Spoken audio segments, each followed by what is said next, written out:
Picture a glass jar, an ordinary one, the kind with a screw lid, sitting on the floor of a tank.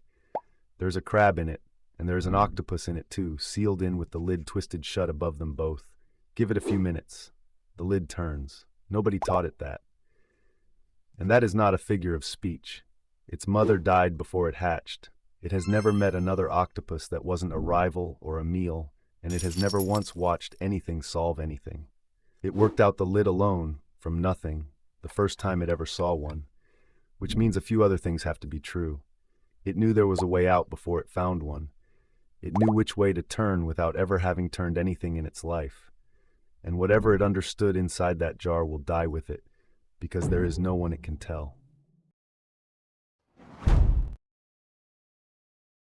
Start with the arms, because the arms are where this stops making sense. When J.Z. Young mapped the octopus nervous system in the 1960s, he found something that doesn't look like a brain at all, or at least not one brain. Of its roughly 500 million neurons, only about a third sit in the head. The rest are out in the arms. So what is an arm exactly? In 2001, Sumbry and Hockner's group at the Hebrew University published a result in Science that should bother you more than it probably does. They took an arm, cut its connection to the central brain, gave it a small nudge, and the arm performed the reaching movement perfectly. The right shape, the right sweep, the right timing. The instructions were never in the head. They were in the arm the whole time. Then there is the problem nobody thinks of. 8 arms that act on their own, covered in suckers that grab whatever they touch, should spend all day grabbing each other. In 2014, Nesher and colleagues showed why they don't. The skin makes a chemical that tells the suckers, "This is us, don't hold on." Peel that skin off an arm and the other arms will grab it happily. They aren't recognizing a friend, they are reading a label. You do not have arms, you have colleagues.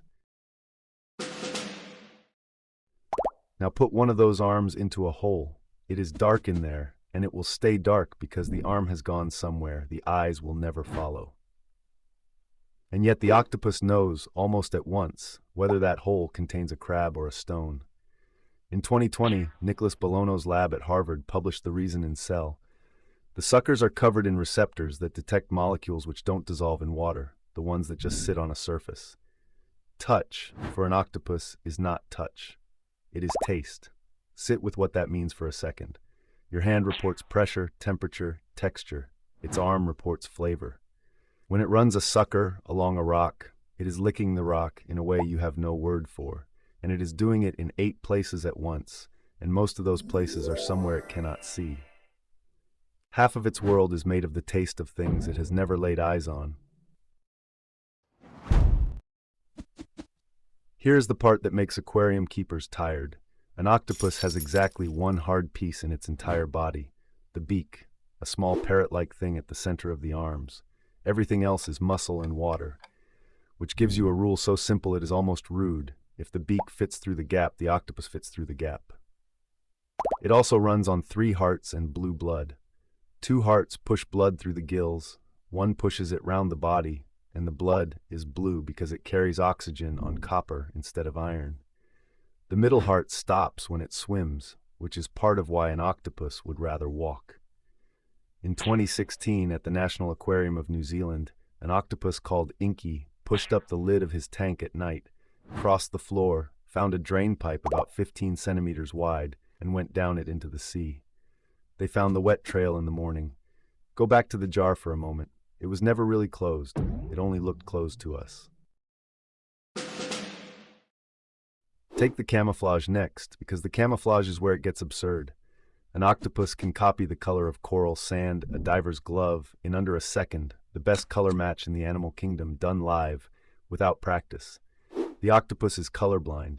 Marshall and Messenger established it in the 1990s, one type of photoreceptor, which is not enough to see color with. It is matching shades. It has no way of looking at. Nobody has fully settled how.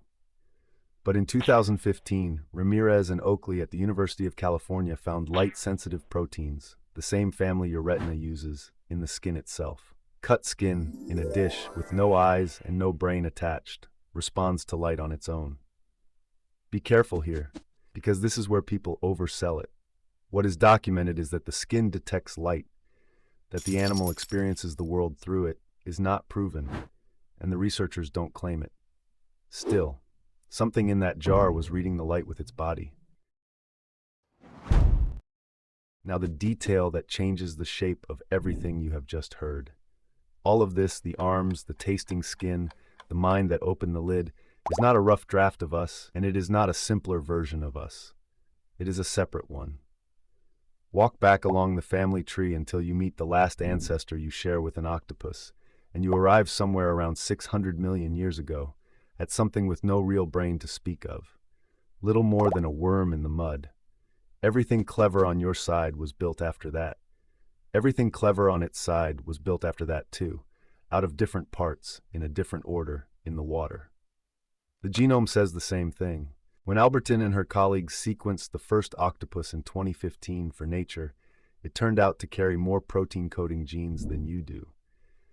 And in 2017, Liskovich-Brouwer's team found that cephalopods rewrite their own RNA on a scale nothing else uses, editing the message on the way out, rather than changing the file.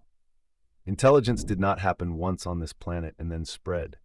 It happened twice, in two lineages that had nothing to do with each other, and only one of them ever came up ashore. Which brings us back to the thing that has no teacher. In 1990, Graziano Fiorito and his colleagues in Naples gave octopuses a transparent box with a crab locked inside. The octopuses opened it, then they opened it again faster, then faster still. That is not luck getting repeated. That is learning. 2 years later, Fiorito and Scotto published something stranger in Science, an octopus that watched another octopus make a choice and then made the same choice itself. Learning by watching in an animal with no social life at all. It is one of the most quoted octopus studies ever run, and it has never been cleanly repeated. Hold it loosely, but hold it. Then there is the coconut. In 2009, Finn, Tregenza, and Norman filmed a veined octopus in Indonesia, collecting 2 coconut shell halves, tucking them under its body, and walking away on stilted arms, awkward, slow, exposed, carrying something with no use whatsoever until later, when it climbs inside and closes it. And it plays. Mather and Anderson watched octopuses push a floating bottle into a jet of water so it came back, and then do it again, for nothing at all. And in 2010, Anderson's team showed that a giant Pacific octopus can tell apart 2 people dressed identically, the one who fed it and the one who prodded it with a bristly stick. It aimed water at the second one. All of this fits inside 1 or 2 years. That is the whole life. In 2019, a group of researchers gave the problem its own name in a paper titled, "Grow Smart and Die Young," because a brain like that is supposed to buy you decades, and here it buys you a season and a half, spent almost entirely alone. If animal minds this strange are your kind of thing, stay close. There are a few in here that are stranger still. So the lid turns, and the octopus walks out over the glass and takes the crab and gets on with a life that will be over before your next birthday. It solves something no one had shown it. It will solve 100 more, and every single one of them stops with it, in the dark, unsaid.